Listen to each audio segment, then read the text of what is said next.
اور ماہ رمضان کے آتے ہی ٹنڈوالہ یار میں مہنگائی کا طوفان زور پکڑنے لگا ہے۔ اشیاء کی قیمتوں کے ساتھ ساتھ پھل خریدنا بھی مشکل ہو چکا ہے۔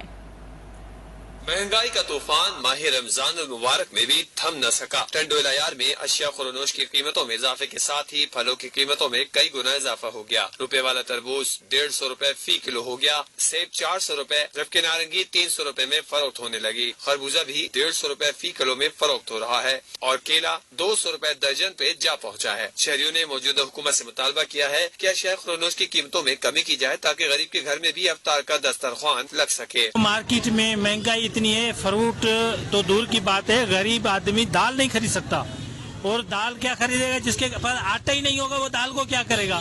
آٹا 140 روپے کلو چل رہا ہے، جیسے کہ ہمیں اطلاع ملی ہے کہ 100 روپے کلو آپ کو مارکیٹ میں ملے گا۔ یہاں کہاں ہے؟ سیل نہیں ہے، کوئی فیسلٹی نہیں ہے گورنمنٹ کی طرف سے ٹنڈوالہ یار پہ، اور دکاندار ہر کوئی 130 روپیہ تو کوئی 140 روپیہ، اور دیہات میں تو 160 روپیہ 150 روپے کلو آٹا مل رہا ہے۔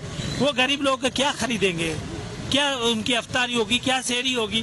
منافع خور مافیا کے آگے ضلعی انتظامیہ بے بس دکھائی دی۔ رمضان المبارک سے قبل ضلعی انتظامیہ کے بلائے گئے اجلاس فوٹو سیشن ثابت ہوئے۔